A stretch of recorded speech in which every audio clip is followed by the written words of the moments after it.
Rebecca masuk ke dalam mobilnya dengan nafas naik turun.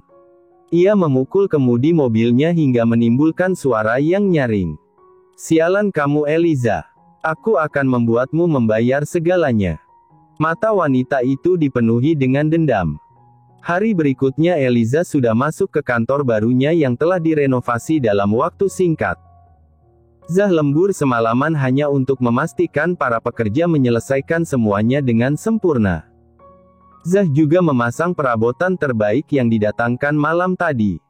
Bahkan toko perabotan yang sudah tutup saat malam hari harus dibuka dan pemilik mereka secara pribadi mengantarkan pesanan itu. "Apakah Anda suka Nona Eliza?" tanya Zah saat mengantar pasangan pengantin baru itu masuk ke ruang kerja barunya. Ada pintu di sebelah kanan yang terkoneksi langsung dengan ruang istirahat bos. "Jadi saat senggang kalian bisa berdiskusi di ruang istirahat," kata Zah dengan senyum ambigu. Kelvin berdeham sambil menatap tajam ke arah Zah membuat pria itu terdiam. "Koreksi cara memanggilnya," kata Kelvin dengan suara yang dingin. Zah menelan ludahnya. Ia pikir bosnya akan marah pada perkataan ambigu yang baru saja ia ucapkan, namun justru marah karena ia salah memanggil Eliza. "Nyonya Wilson," Zah mengoreksi panggilannya pada Eliza dengan senyum canggung. Ia masih terbiasa memanggilnya Nona, namun dia lupa bahwa setelah menikah dengan Kelvin, maka nama belakang wanita ini telah berubah menjadi Wilson dan ia adalah bos wanitanya sekarang. "Sebenarnya aku lebih nyaman kamu menggigilku dengan nama. Itu terdengar lebih akrab," kata Eliza. Zah menyeringai, ekspresi wajahnya mengangguk dan menunjukkan persetujuan, namun setelah Kelvin berdeham, senyum di wajahnya membeku. Dia tahu pria ini tidak suka dengan gagasan dari Eliza. Kelvin menghampiri Eliza dan membelai rambutnya dengan tatapan yang hangat dan penuh kasih sayang. "Apakah kamu suka ruang kerja barunya?" tanya Kelvin. Eliza mengangguk. "Sangat bagus. Ini adalah pertama kali Eliza mendapatkan ruang kerjanya sendiri yang luas dan berada di lantai paling atas." Kelvin berdiri di sebelah Eliza dan merangkul bahunya saat wanita itu berdiri di depan kaca dan menatap ke pemandangan kota di depannya. "Bagaimana kalau kita menggabungkan ruang kerja? Aku ingin melihatmu setiap saat," kata Kelvin. Eliza menggeleng. "Tidak. Aku dengar kamu sering marah-marah pada bawahanmu saat mereka tidak melakukan sesuatu dengan baik. Aku tidak ingin inspirasiku rusak saat melihatmu memarahi mereka. Lagi pula tamu penting sering datang ke kantormu. Akan terlihat tidak sopan jika aku berada di sana juga saat kamu menjamu mereka." "Bagian mana yang terlihat tidak sopan?" "Kamu adalah istriku," kata Kelvin. Zah merasa diabaikan seolah ia udara yang tidak terlihat. Pria itu menarik nafas dalam pada pemandangan di depannya. "Apakah aku seperti pajangan di depan mereka? Kenapa mereka harus memamerkan kasih sayang di depan pria kesepian sepertiku?" pikir Zah. Ia menyalahkan nasibnya yang tidak bisa memiliki teman kencan yang disebabkan oleh bosnya. Jika ia memiliki jam kerja normal, maka dia akan memiliki banyak waktu luang untuk melakukan kencan. Gajinya memang tinggi, namun dia mulai merasa hampa. Terlebih saat bosnya kini memiliki pasangan dan dia masih kesepian. "Oh ya, di meja terdapat surat pengunduran diri dari If bawahan Anda," kata Zah menyela. Eliza melepaskan tangan Kelvin dari bahunya dan menuju ke meja kerja. Ia melihat ada amplop panjang berwarna putih dengan tulisan surat pengunduran diri di atasnya. Saat Eliza membukanya dan menemukan tanda tangan If, wajahnya mengerut dengan kesal. Ia segera memutar nomor wanita itu dan berniat untuk memarahinya. Ketika ponsel If berdering, ia tengah sibuk memasukkan lamaran pekerjaannya ke beberapa perusahaan. Dia ragu-ragu untuk mengangkat panggilan Eliza, namun setelah melihat pihak lain terus menghubunginya, ia akhirnya memberanikan diri untuk mengangkat panggilan itu. "Halo," jawab If lirih. "Aku tidak menerima surat pengunduran dirimu. Jika kamu ingin istirahat untuk menenangkan diri, maka aku akan memberimu cuti selama 1 minggu." Setelah itu kembalilah bekerja, Tita Eliza dengan suara yang dingin. Maaf, tapi aku tidak bisa, kata Eve. Aku tidak menerima alasan apapun. Kembali bekerja setelah 1 minggu, kata Eliza. Panggilan terputus sebelum Eve bisa menjawabnya. Pihak lawannya tampak dengan jelas tidak ingin memberinya ruang untuk diskusi. Mata Eve memerah. Ia bahagia namun juga sedih secara bersamaan. Dia tidak jadi kehilangan pekerjaan yang gajinya cukup besar untuk memenuhi biaya hidup ia dan ibunya, namun ia juga merasa sedih karena pernah mengkhianati orang sebaik Eliza. Bel pintu rumah Eve berbunyi. Wanita itu segera menghapus air matanya dan bergegas membukanya. Wajah Eve membeku saat melihat Michael berdiri di depan rumahnya dengan topi bisbol dan masker yang menutupi sebagian wajahnya. Kau, kenapa kamu kemari lagi? Tanya Eve. Michael menggoyangkan kertas di tangannya dengan seringai di wajahnya. Aku sudah membawa total printout hasil dari kerugianku selama bibirku terluka. Eve tercengang. Ia bahkan mundur beberapa langkah dengan kaki yang terasa lemas. Dia tak mengira Michael akan benar-benar menjadi pria kalkulatif yang datang dan menuntutnya ganti rugi. Dia adalah pria kaya yang tidak kekurangan uang, namun kini datang sendiri ke depan rumahnya seperti rentenir. Michael menerobos masuk. Ia lalu duduk dengan kaki tersilang di atas sofa yang sudah berwarna usang. Apakah ibumu tidak di rumah? Tanya Michael. Jika ia berada di rumah, aku tak akan membiarkanmu menerobos masuk, jawab Eve. Michael mengedarkan pandangannya ke sekeliling rumah Eve seolah ia tengah menilai apa yang ada di dalamnya. Kemana ia pergi dengan kondisinya yang seperti itu? Apakah kamu sedang khawatir atau mengoloknya? Tanya Eve dengan dingin. Sepertinya kamu suka berpikiran negatif pada orang lain, kata Michael. Michael lalu menaruh kertas di atas meja. Eve mengambilnya. Setelah membolak-balikan kertas itu dan membaca total kerugian di bagian belakang yang menyentuh angka 1 juta, Eve hampir muntah darah. Dari mana aku bisa mendapatkan uang sebanyak ini untuk ganti rugi? Kamu bisa melihat sendiri bahwa aku tidak memiliki apa-apa, kata Eve. Michael masih memiliki ekspresi yang santai. Ia lalu menatap ke arah Eve dengan tatapan mengintai. Kamu tidak harus membayarnya dengan uang, kata Michael. Eve refleks menyilangkan tangan di depan dadanya. Aku bukan pelacur. Aku tidak akan menjual diri. Lagi pula kita sama-sama menderita kerugian. Aku bisa melaporkanmu atas tindakan pemerkosaan. Michael tertawa mengejek. Kamu akan ditertawakan saat mengadukan hal itu. Ingat, kamulah yang menggodaku lebih dulu dengan memelukku seperti koala. Aku bisa dengan mudah mencari bukti CCTV untuk membela diri. Tapi jika aku melaporkanmu atas tuduhan kekerasan fisik karena menggigit dan juga mencuri dompetku, maka nasibmu akan berakhir di penjara. Eve kehilangan kata-kata. Ia menggigit bibir bawahnya dengan wajah yang tampak frustrasi. Tidak bisakah kamu bermurah hati? Pinta Eve dengan suara yang lebih lembut. Michael berusaha keras menahan tawa. Baru saja wanita ini berbicara dengan dingin padanya, namun kali ini ia sudah berubah seperti kucing jinak lagi.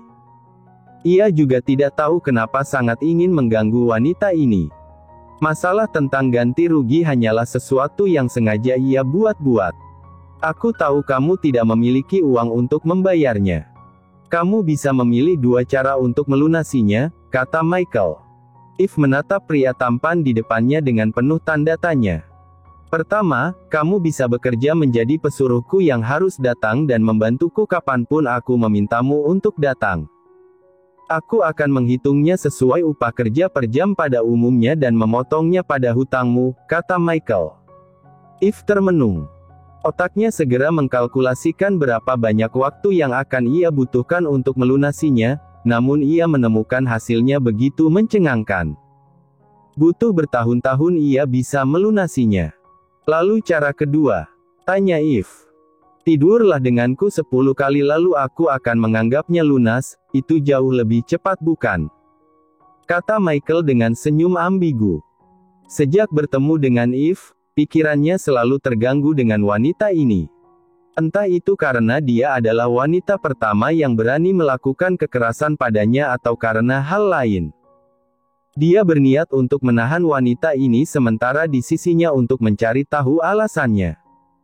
Eve melebarkan matanya setelah mendengar tawaran kedua. Ia mengambil sapu di sudut ruang tamunya lalu mengacungkannya pada Michael. "Keluar," kata Eve. Michael terkejut pada reaksi Eve yang tidak ia duga. Apa yang kamu lakukan? Apakah kamu ingin melakukan kekerasan lagi?" tanya Michael sambil berdiri menjauh dari sapu kotor yang diarahkan padanya. Ia wanita paling aneh yang pernah ditemuinya. Sebagai superstar dengan tampang yang menjual, ada banyak wanita yang menatapnya penuh pemujaan bahkan rela melemparkan diri ke dalam pelukannya secara sukarela. Namun wanita ini memperlakukan dirinya seperti lalat dengan mengusirnya menggunakan sapu. "Keluar sebelum aku akan membuatmu terluka lagi dan tidak bisa melakukan syuting selama 1 bulan kali ini," ancam Eve. Michael meloncat ke sana kemari menghindari sapu kotor di depannya. Ia baru tahu ada orang yang masih menggunakan sapu semacam ini untuk membersihkan rumah, sementara alat pembersih ruangan otomatis sudah banyak digunakan. "Letakkan barang kotor itu. Apa kamu benar-benar tidak takut di penjara?" tanya Michael. Eve membuka pintu rumah lalu mengarahkan sapunya pada Michael seolah ia sedang menggiring serangga untuk keluar dari rumahnya. "Aku tidak takut. Karena kamu akan menuntutku karena kekerasan, maka aku akan melakukan kekerasan padamu lagi jika kamu tidak pergi. Lagi pula hukumannya akan sama dan tidak dikalkulasikan," kata Eve. Michael tercengang. Wanita ini seperti kucing kecil yang menggemaskan dan lugu sebelumnya, namun kini ia menjadi anjing lagi yang menunjukkan taringnya. "Eve, aku tak akan mengalah. Aku akan datang lagi dengan pengacara untuk membuktikan bahwa aku tidak main-main," kata Michael. Brak. Pintu rumah Eve yang usang ditutup tepat di depan wajah pria itu. Michael mengerucutkan bibirnya dengan kesal. Ia tidak pernah mendapatkan penghinaan seperti saat ini. Di kantor, Kelvin menatap Eliza yang baru saja selesai mengirim pesan ke Eve. Kini dalam ruangan itu hanya tinggal mereka berdua setelah Zah diperintahkan untuk keluar. Kelvin memeluk Eliza dari belakang dan menyandarkan kepala di pundak Eliza. Ia diam-diam mengarahkan hidungnya ke leher Eliza dan menghirup dalam-dalam aroma wanita dalam pelukannya. "Kenapa kamu masih mempertahankannya?" tanya Kelvin. Jika itu Kelvin, apapun alasannya, ia tak akan memaafkan orang yang pernah mengkhianati dirinya. Dia tidak suka bersikap lembut dan murah hati pada orang yang sudah melakukan kesalahan. Eve juga korban di sini. Karena jebakan Margaret, ia bahkan harus tidur dengan pria asing. "Aku benar-benar ingin menghajar wanita itu," maki Eliza. "Jangan. Aku tidak ingin tanganmu yang lembut menjadi kotor karena menyentuh wanita seperti dia. Jika kamu ingin menghajarnya, aku akan membayar napi lain di penjara untuk melakukannya," kata Kelvin. Eliza menggeleng. "Kapan-kapan biarkan aku membawa Eve ke dalam penjara. Ia pasti ingin membalas dendam dengan tangannya sendiri. Jangan khawatir, aku akan mengaturnya," kata Kelvin. Eliza mencium pipi Kelvin sebagai rasa terima kasih. Pria itu membeku. Ini adalah kali pertama Eliza berinisiatif untuk menciumnya, meski itu hanya ciuman di pipi. Wajah Kelvin memerah. Ia seperti gadis remaja yang baru saja mendapatkan ciuman pertama. Dia menyentuh pipinya dengan wajah yang tersipu. "Sepertinya aku tidak ingin mencuci wajah selama beberapa hari," gumam Kelvin. Eliza menatap wajah Kelvin. Entah kenapa, wajah dingin pria ini kini tampak seperti wajah putra mereka saat mendapatkan mainan kesukaannya. "Kenapa wajahmu memerah? Apakah kamu sakit?" tanya Eliza. Eliza menekan telapak tangannya di kening Kelvin. Suhunya memang hangat, tapi belum begitu panas untuk dikatakan ia sedang demam. "Aku sangat tersiksa," jawab Kelvin. "Mungkin kamu akan demam. Apakah ada obat di kantormu?" Tanya Eliza. Kelvin menggeleng. Ia mengarahkan jari telunjuknya ke arah Eliza lalu berkata, obat untuk membuatku nyaman ada di sini. Eliza membeku. Semburat rona merah mulai menyebar di wajahnya. Ia mundur beberapa langkah karena gugup, namun Kelvin segera menarik pinggangnya ke dalam pelukannya. Kepala Eliza membentur dada bidang Kelvin yang keras. Semalam kamu tidak tidur lelap, bukan? Bagaimana jika kita beristirahat dulu? Bisik Kelvin tepat di sebelah telinga Eliza. Jantung Eliza berdebar kencang. Saat ia masih terdiam, Kelvin sudah mengangkat tubuhnya dan membawanya ke dalam ruang istirahat, membaringkannya dengan lembut ke atas ranjang. Kelvin, kita sedang berada di kantor sekarang, kata Eliza sambil mendorong dada Kelvin. Ia sangat gugup hingga tubuhnya gemetar. Eliza tahu mereka memang telah menjadi suami istri dan hanya masalah waktu saja mereka akan bercinta. Hanya saja ia tidak ingin melakukan malam pengantin mereka di ruang istirahat kantor. Kelvin membelai lembut rambut Eliza. Aku tahu, tentu saja aku tak akan membuat malam pengantin kita di sini. Kita akan melakukannya di tempat yang berkesan. Hah? Tanya Eliza. Eliza menatap pria yang kini berbaring di sebelahnya. Ia menaruh kepala Eliza di lengannya. Kelvin tak ingin menjelaskan apa yang ia maksud. Dia perlahan menutup kelopak matanya yang terasa berat lalu tertidur. Eliza menggerakkan telapak tangannya di depan mata Kelvin. Kau benar-benar tertidur. Kelvin tidak menjawab, tapi meraih pergelangan tangan Eliza dan menyematkannya ke pinggangnya. Jangan berisik, mari kita tidur sebentar, kata Kelvin. Eliza menutup mulutnya. Dia dan Kelvin memang kurang tidur sejak menjaga Efrain 2 hari ini, tapi sekarang masih jam 10 pagi dan terlalu dini untuk tidur. Dia linglung ketika pria ini mendekapnya dengan erat sambil tertidur. Eliza mengira ia akan kesulitan tidur, namun pada akhirnya dia tidak tahu kapan dirinya benar-benar telah tertidur. Saat bangun dan membuka mata, pria di sebelahnya sudah tidak ada di sisinya dan di atas tubuhnya ada selimut hangat yang menutupi dirinya. Ia menatap jam digital di dinding yang menunjukkan pukul 1 siang. Dia baru sadar telah tertidur hampir 3 jam bahkan tanpa tahu kapan Kelvin bangun.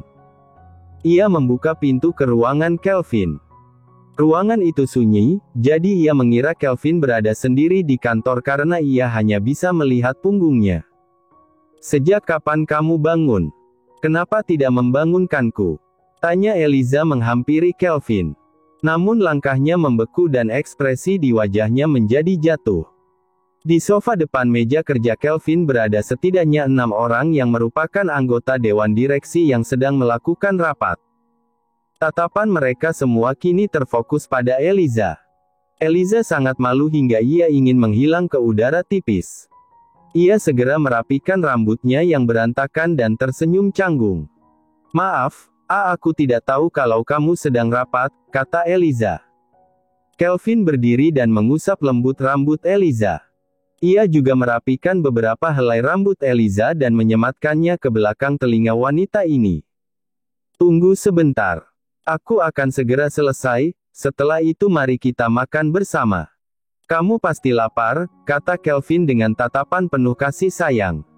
6 orang yang menyaksikan adegan itu tercengang dengan mulut yang menganga lebar. Ini kali pertama mereka menyaksikan pria yang selalu dingin dan kejam ini bertindak penuh kasih sayang pada orang lain. Bahkan sejak rapat tadi, mereka merasa tertekan dengan aura Kelvin yang menakutkan dan sangat mengintimidasi. Tidak perlu tergesa-gesa. Selesaikan saja, aku akan menunggu di ruang kerjaku, jawab Eliza lekas melarikan diri menuju ke ruangannya melalui pintu ruang istirahat. Kelvin kembali duduk. Wajahnya yang hangat kini berubah menjadi tegas dalam sedetik setelah wanita tadi tidak terlihat. Mari kita selesaikan rapat dalam 10 menit. Kata Kelvin. Semua anggota dewan mengangguk. Saat ini, tiba-tiba seorang anggota dewan yang merupakan wanita paruh baya memberanikan diri untuk bertanya. Dia ibu dari putra Anda, kan? Meski ia telah lama bekerja di kantor ini, tapi aku baru melihatnya. Ternyata ia wanita yang cantik, puji wanita itu. Dia bukan hanya ibu dari putraku, tapi juga istriku, kata Kelvin. Semua orang terkejut. Belum banyak yang tahu tentang berita pernikahan Kelvin karena memang belum ada publikasi tentang itu, jadi mereka menduga bahwa Kelvin hanya menginginkan anak dari wanita itu tanpa ingin menikahinya. Setidaknya untuk pria seperti Kelvin, ia biasanya akan memilih menikahi wanita yang setara dengannya seperti putri dari 3 keluarga besar lainnya di Canberra. Bagaimana jika Anda membawa istri Anda untuk makan siang bersama kami sebagai traktiran pernikahan kalian? Tanya seorang pria gemuk yang tampak antusias. Beberapa dewan direksi memutar bola mata mereka secara bersamaan ke arah pria yang begitu berani itu. Kelvin jarang melakukan jamuan makan bersama. Itu setidaknya terjadi setahun sekali di pesta ulang tahun perusahaan. Siapa saja masih ingat bahwa makan satu meja dengan Kelvin yang ada hanyalah rasa tertekan dan makanan terasa sangat sulit untuk ditelan. Baiklah, mari kita makan siang bersama, kata Kelvin. Jawaban Kelvin membuat semua orang tercengang. Mereka tidak percaya bahwa bos mereka akan setuju begitu cepat dan lagi mereka juga merasa sedih di lain sisi karena makan siang ini pasti akan berlangsung dengan suasana yang tegang.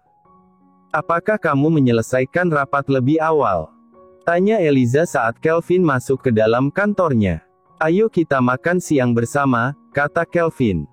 Eliza mengangguk setuju. Lagi pula, setelah tidur siang yang lama, perutnya juga kelaparan. Bahkan saat mendengar tentang makan siang, perutnya berbunyi. Ia malu karena Kelvin menatap ke arah perutnya saat mendengar geraman itu. Kamu pasti sudah sangat lapar, kata Kelvin. Eliza mengangguk. Ya, sampai-sampai aku bisa memakan seekor sapi secara utuh. Kelvin tertawa mendengar wanita yang tidak menunjukkan sisi anggun sama sekali di depannya. Baiklah, aku akan membiarkanmu makan sapi, kata Kelvin. Eliza mengira Kelvin bercanda. Namun, 15 menit kemudian, dia telah membawanya ke steakhouse termahal di kota ini. Saat sampai di ruang pribadi, ia terkejut dengan peserta lain yang sudah sampai di sana lebih dulu. Mereka tersenyum canggung dan tampak jelas nafas mereka masih belum ditata dengan baik dan ada butiran keringat di kening mereka. Semula mereka telah menunggu Kelvin di restoran Jepang, namun mereka mendapatkan kabar dari Zah bahwa makan siang diubah ke steakhouse. Mereka akhirnya pindah dengan tergesa-gesa karena tak ingin bos mereka menunggu. Istriku tiba-tiba ingin makan daging. Aku harap kalian tidak keberatan aku memindahkan tempat makan, kata Kelvin tanpa menyertakan kata maaf seolah ia tak merasa bersalah sama sekali. Semua orang hanya bisa mengangguk dan memaksakan senyum tanpa berani menyuarakan keluhan. Sebagian dari mereka berusia 50 tahunan, namun harus berlarian agar sampai lebih awal dari bosnya. Kelvin membawa Eliza duduk di sebelahnya. Setiap kali Kelvin memperlakukan wanita ini, pandangannya akan menjadi hangat dan penuh kasih. Ini adalah restoran mewah yang akan menampilkan live cooking dari koki ternama. Mereka menata banyak daging kualitas terbaik dari Jepang, Australia, dan juga negara penghasil daging sapi terbaik lainnya. Menatap mereka memasak, air liur Eliza hampir menetes. Ada begitu banyak daging dengan tampilan merah segar dan kini mulai mengeluarkan bau menggoda setelah dipanggang. Kelvin mencubit paha Eliza membuat wanita itu berteriak karena sakit dan kaget. Aduh! Seru Eliza.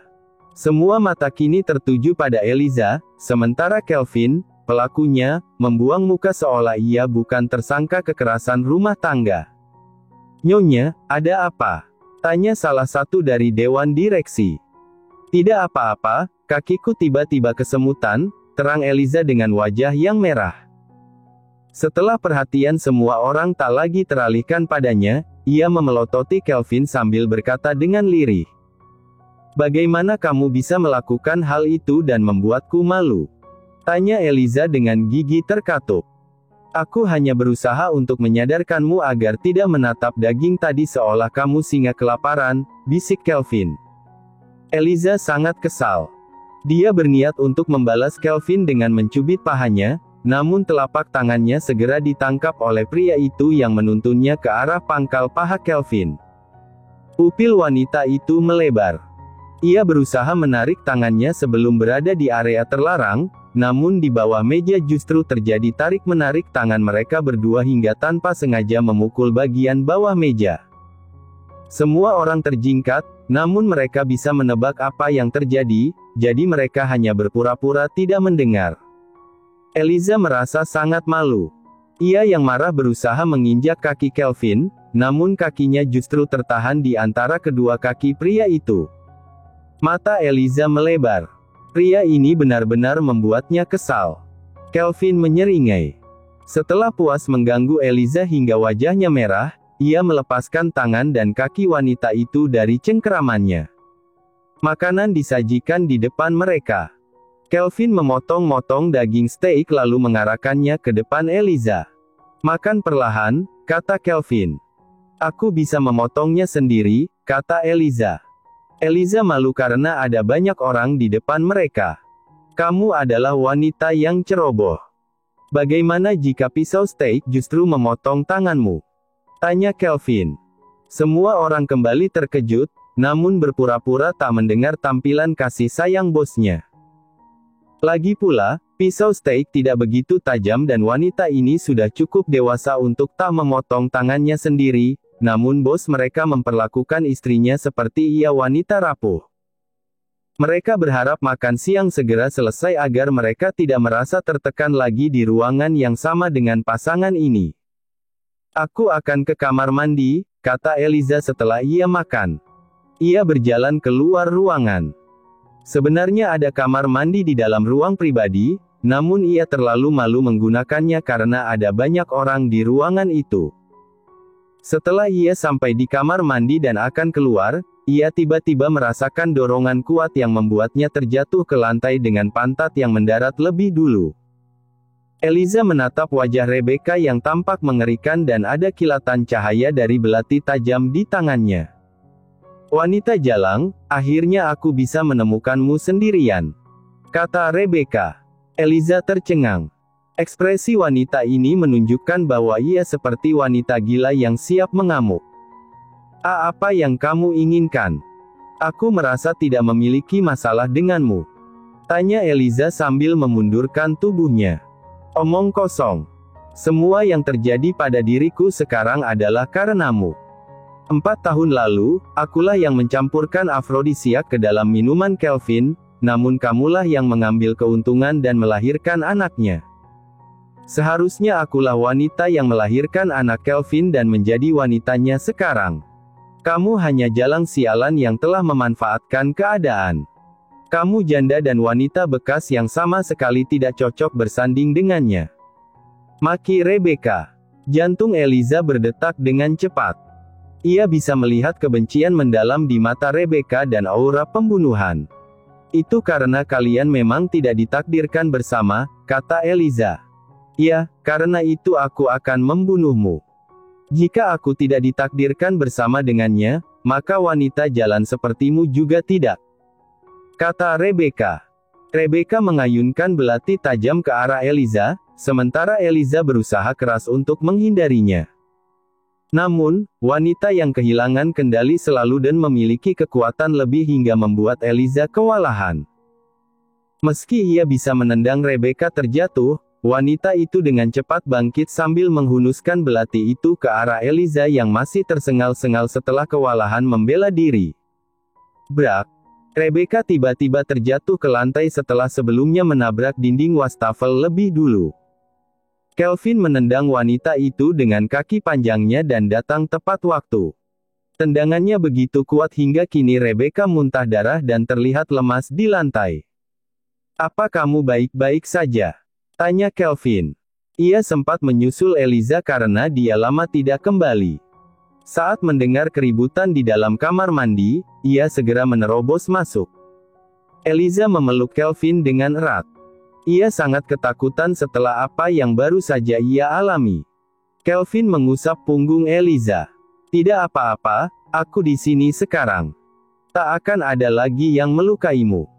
Saat Kelvin masih menenangkan Eliza, Rebecca telah meraih pisau yang terjatuh di lantai tak jauh darinya. Ia lalu bangkit dengan sisa-sisa tenaganya dan bersiap menancapkan belati ke punggung Eliza. Kelvin segera memutar tubuhnya ke posisi Eliza dan menjadikan dirinya sebagai perisai. Gilep.